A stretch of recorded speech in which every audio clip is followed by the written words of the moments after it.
मेरा नाम अर्जुन है। जवाहरलाल नेहरू के जन्म स्थान इल्हाम के शहर इलाहाबाद से आया हूँ। सेंट जोसेफ कॉलेज में 10वीं का छात्र हूँ।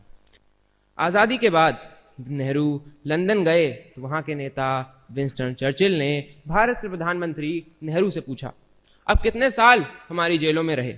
10 साल से ज़्यादा, नेहरू ने जवाब दिया। चर्चिल ने फिर कहा कि तब तो आप हमसे बहुत नफरत करते होंगे। तो इस पर नेहरू ने कहा, आप गलत कह रहे हैं मिस्टर चर्चिल। हमने एक ऐसे नेता के नेतृत्व में काम किया जिसने हमें 2 चीज़ें सिखाई, कभी किसी से डरना मत और कभी किसी से नफरत मत करना। जब हम तब आपसे डरे नहीं तो अब हम आपसे नफरत क्यों करेंगे?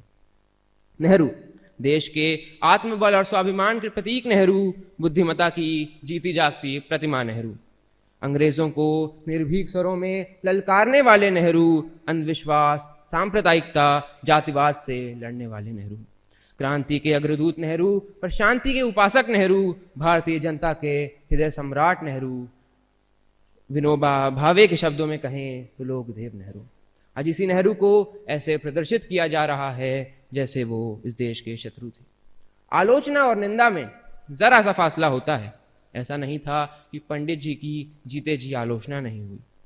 यहाँ तक कि नेहरू जी ने खुद चाणक्य के नाम से लेख लिखे और खुद अपनी ही आलोचना की।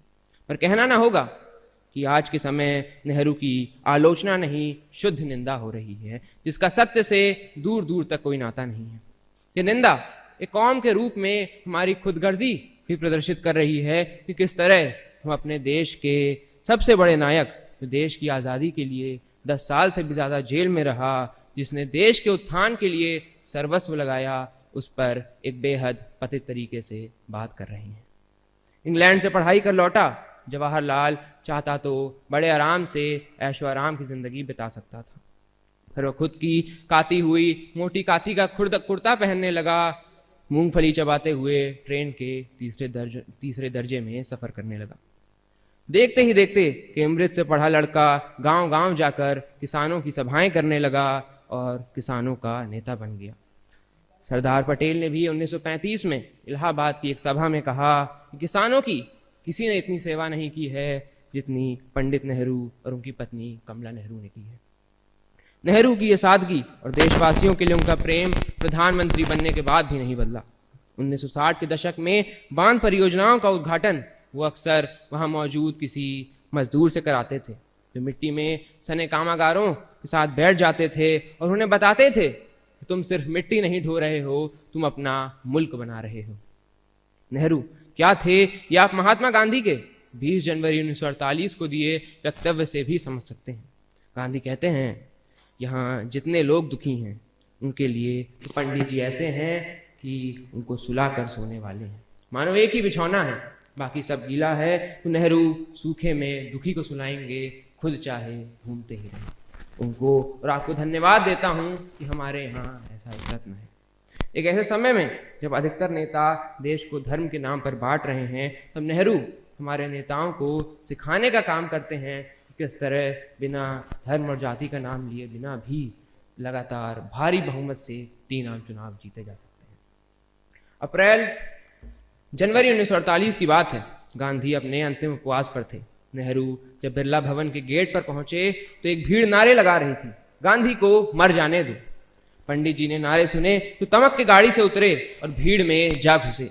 चिल्लाकर पूछा, कौन गांधी को मारना चाहता है? गांधी से पहले मुझे मारो।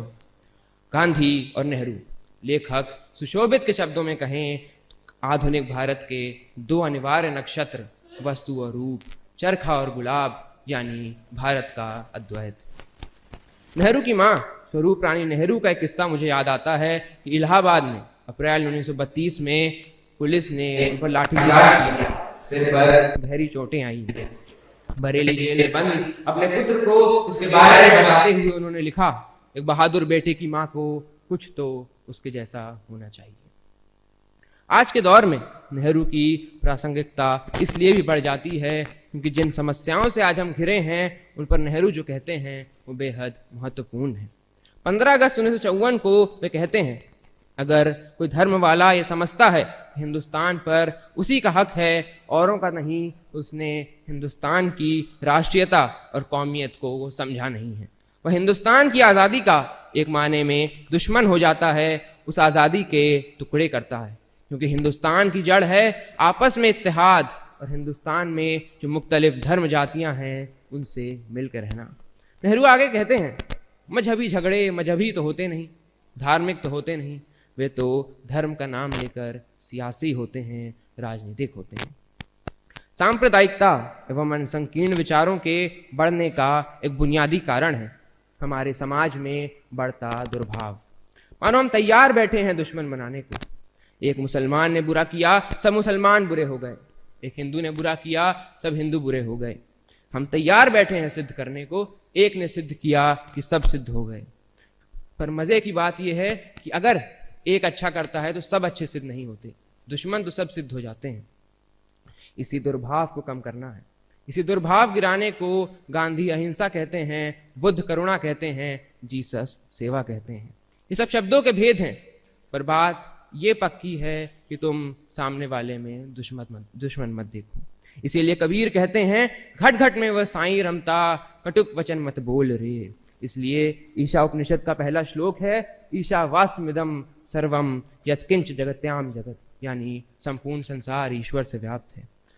क्योंकि कम से कम हर व्यक्ति में मित्र देखो, क्योंकि हर हृदय में वही है, हर श्वास में वही है। बुद्ध, कबीर, उपनिषद सब यही कहना चाह रहे हैं कि घृणा वैमनस्य क्रोध को बीच में मत लाओ। क्रोधित किस पर होगे, घृणा किससे करोगे, वही एक सब में है। भारत में अगर तमाम हमलों के बाद भी आज अगर लोकतंत्र जीवित है तो इसका श्रेय अगर सबसे पहले किसी को जाना चाहिए तो नेहरू को है। क्लीमेंट एटली का एक कथन मुझे याद आता है कि सौभाग्यशाली था भारत नेहरू में एक उत्कृष्ट चरित्र और ज्ञान के व्यक्ति को पाकर। नेहरू आज आजाद दुनिया के प्रधानमंत्रियों के अधिनायक हैं। अंत में इतना ही, जिस भी व्यक्ति की श्रद्धा लोकतंत्र, मैत्री, विश्वास, प्रेम में होगी और जिसने भी नेहरू को थोड़ा भी निष्ठा से पढ़ा होगा, वह इस हिंद के जवाहर के देश के प्रति उत्कृष्ट योगदान के लिए अगाध आस्था से भर उठेगा। यूं ही अटल बिहारी वाजपेयी ने नेहरू जी के देहांत पर संसद में दिए भाषण पर उनकी तुलना श्री राम से की थी। धन्यवाद।